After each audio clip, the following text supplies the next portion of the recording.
Hello, scholars. I just wanted to take a moment to reach out to you as you're working on the final draft of your research proposal that's due this weekend. I wanted to make sure that you're keeping your topics within the arena of writing studies. And that sounds a little ambiguous to some of you, so let me see if I can clarify a little bit more. I'm encouraging you to think about acts of communication that are taking place about your particular topic.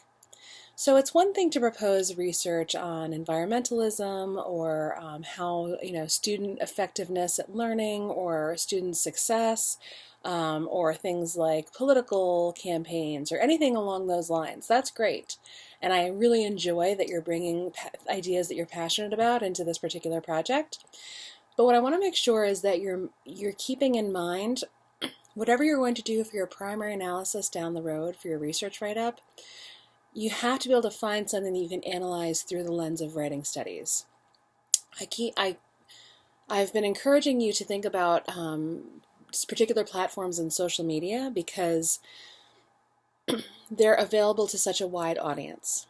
So it goes beyond just the specifics of discourse community or communities of practice that are looking at them. In fact, they're available to anybody that has access to the internet. So you can look to see what's happening within these things that are directed as a message towards a specific community, or that's a message that's available to everybody. So basically it's inclusive or it's exclusive. But think about things like Instagram posts, Reddit posts, YouTube videos, Twitter, Facebook not so much because it's friend related. It's not like you're just putting Facebook messages out into the ether. But Tumblr certainly. I've had people look at movie trailers. I've had people look at sketch comedy shows. I've had people look at documentaries, that are available on Netflix. But I want you to think about whatever topic you're interested in, how you can go about finding some, what I'm calling acts of communication about your particular topic that you can do some analysis on your own and make some conclusions about. So keep in mind that for the purposes of this class, we are only writing studies scholars. We're not scholars in any other educational arena.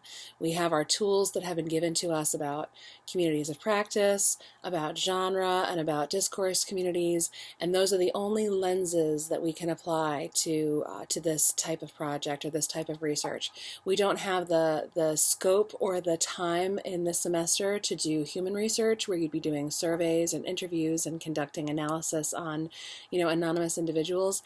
That's just far outside our scope of what's possible for the time period and the amount of time that you need to be dedicating to this particular task. So just make sure that as you're finishing up your research proposals that you're thinking about it in terms of what acts of communication can I access? Blogs, websites, printed things. It doesn't have to be digital. It can be something that exists, a hard copy in the real world that you can take photographs of and evidence. But they need to be acts of communication that are taking place so we can look at the exigence, the reason for the act of communication, the audience, how the message is delivered, what is understood or explicitly stated, what has to be understood or implicitly stated, or what's not directly given to the audience in the message, but you have to have some background knowledge on the topic to understand versus what is just there on the page for everyone to look at. So those are the types of things that we're going to be considering when we do the analysis for your primary research.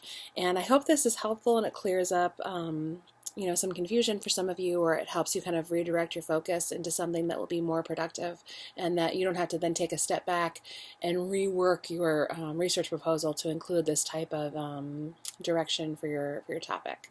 If you have any other questions, I am available on email and I'm happy to work with you. We can make an appointment to Skype. I also have office hours Wednesday from 10 to 12 a.m. and Friday from 10 to 12 a.m. on campus in Trevor Colburn Hall, Office 171A. Okay, I look forward to hearing from you. I look forward to reading your papers, and go Knights! Charge on!